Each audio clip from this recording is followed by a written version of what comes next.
Everyone loves brand new, shiny, powerful new tech. PC gamers pour their eyes over the latest CPUs and graphics cards, dreaming of better visuals and more potential in their games. New consoles set the market alive with pre-orders, lines outside of GameStops around the world, and filling queues in online shopping carts. Gamers excited to see how the new hardware would bring their games to life. The PS4 Pro and the Xbox One X aren't new consoles or a new generation, but their existence and success begs the question: does power still matter?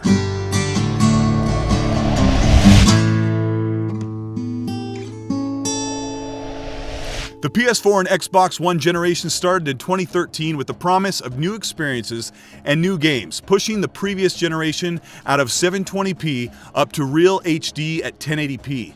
But the Xbox One was outed early on for having far too many games at 900p. PS4 games were routinely at a full 1080p, holding a 22% visual advantage over the Xbox One.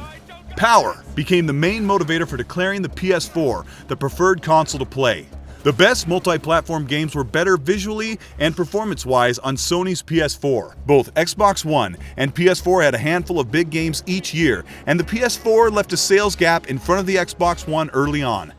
By the time 2017 hit, Sony had released the PS4 Pro and had their largest year of console-exclusive games. 54 unique titles next to the Xbox One's paltry 12 games. Once again, PS4 held the power advantage with the PS4 Pro pushing 4K TV-worthy visuals, but a dark monolith of the Xbox Scorpio loomed over the power differential war, and the media and gaming industry responded. Does Microsoft really want to start a resolution war? The Verge asked this after Digital Foundry beamed about the impressive specs of Project Scorpio. Suddenly, power was no longer a bragging right. Power no longer mattered in gaming. It was all about the games, and PS4 had them. And Digital Foundry, once adored by PS4 fans for frequently affirming that PS4 was the best place to play the biggest multi-plats, Digital Foundry was one day accused of being bought by Sony to now accused of being bought by Microsoft, as they got ready to compare real 4K gaming on Project Scorpio. PS4 gamers weren't the only ones worried about Microsoft's new console. PC gamers came in droves to console forums, comment sections, claiming that the Scorpio would never do 4K, and if it did, it would only do it at low settings. Digital Foundry compared the specs of the Scorpio to an RX 480, but recently said that not even an RX 580 or GTX 1060 could match the performance and the settings of the Xbox One X at native 4K in Far Cry 5. After all, power doesn't matter, but here they are. PC gamers disputing that a console could get near the visuals of a great PC build. Many were against the Xbox gamers upgrading to an Xbox One X, when PC gamers gladly spent $100 or more to upgrade their GPU, which mostly affords them better visuals moving forward. Sure, I bet the Xbox One X can do a few games at 4K, but it'll be $600 to $800. If anyone needed a visual upgrade, it was surely the Xbox gamers.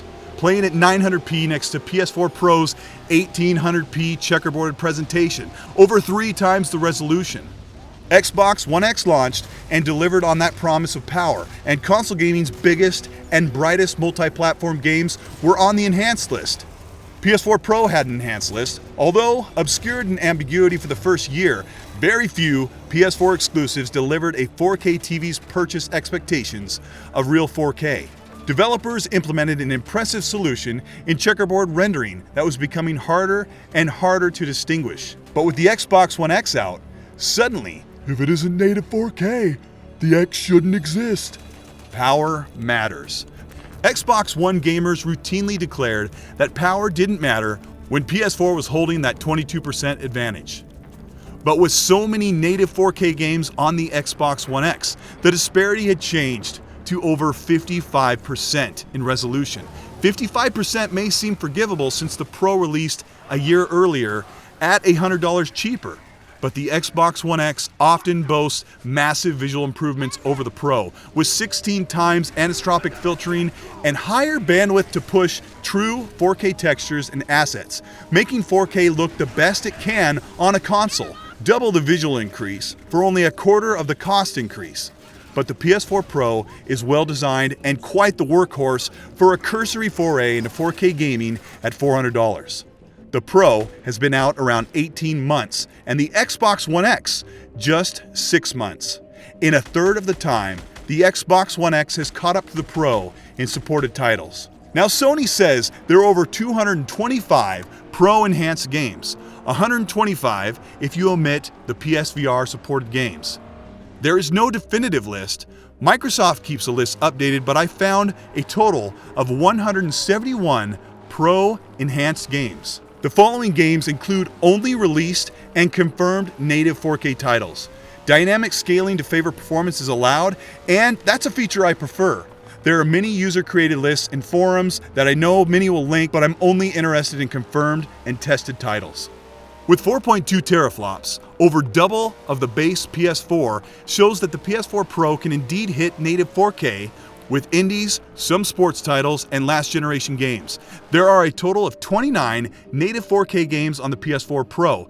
Each one of those games hits native 4K at some time and dynamically scales the resolution to favor performance. 17% of Pro-enhanced games achieve true 4K. I did my best to provide a comprehensive list, and if I missed a couple, and that's possible, leave them in the comment section. The Xbox One X is a different story. There are 188 available enhanced games on the Xbox One X, compared to the Pro's 171 games. Both lists have a lot of indie games running at native 4K, but the Xbox One X list has 7 Xbox 360 games and 33 original Xbox games. Now that's because of the new performance mode that opens up that extra GPU power for stabilized frame rates and a 9 times resolution boost for 360 games and a 16 times resolution boost for original Xbox games, pushing these games to a full native 4K. Look at Red Dead Redemption, an 8-year-old game that almost passes for a current generation game. Here, recently enhanced for the Xbox One X, it is essentially remastered with all of the content and online features fully supported with upgraded visuals for free. Now imagine getting similar results on the PS4 Pro with a high-caliber PS3 game. Each one of these games hits native 4K at some time and dynamically scales the resolution to favor performance. Native 4K games to highlight on the Xbox One X are massive titles like Witcher 3, Fallout 4, Far Cry 5, Gears of War 4, Middle-of-Earth Shadow of War, Doom, and Wolfenstein: The New Colossus.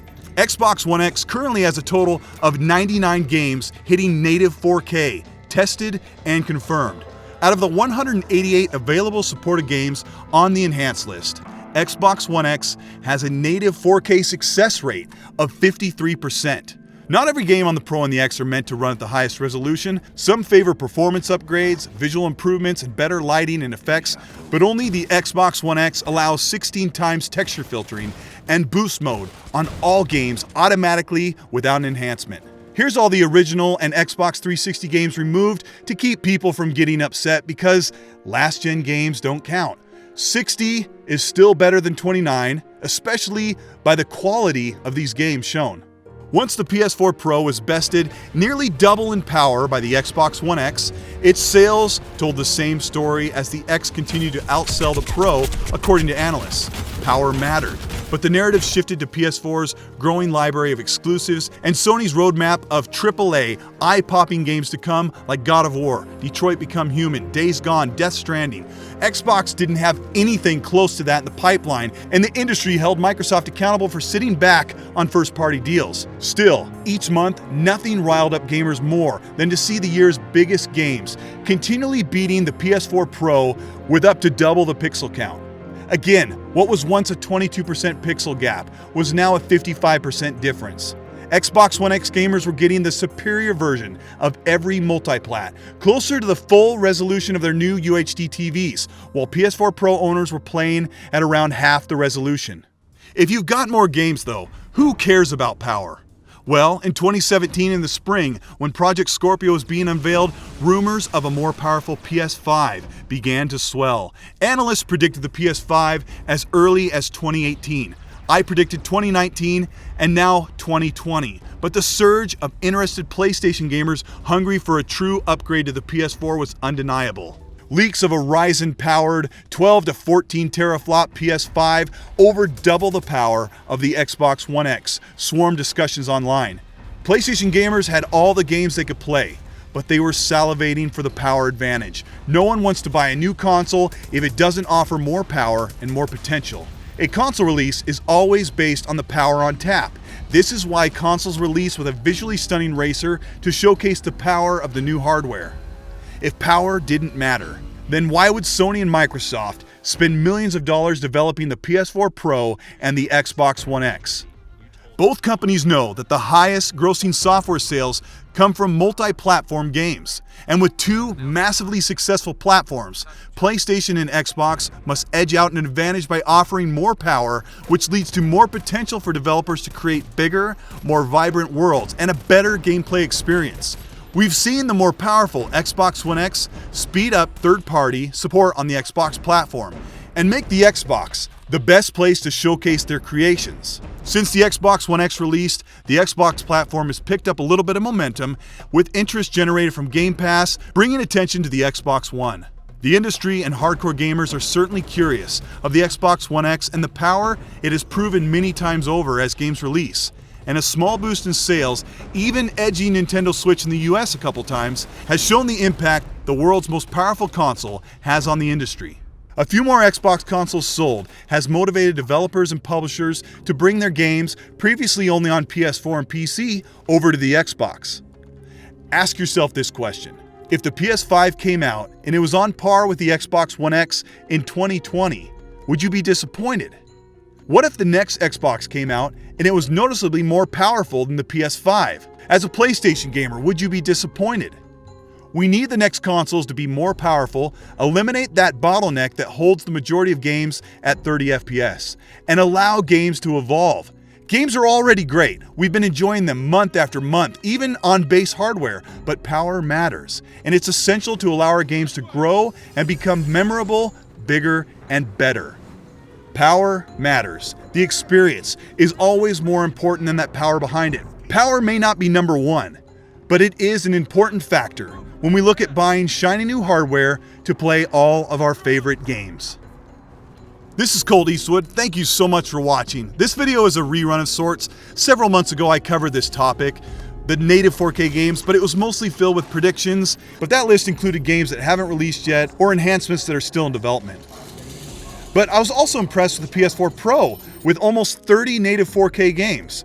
God of War is next week, and even if that doesn't hit native 4K, it's still going to be an incredible looking game and an incredible game to play. I want to thank my good friend Underachiever for getting me that game. I'm really excited to start it. Hellblade and No Man's Sky are on the way for Xbox gamers as well.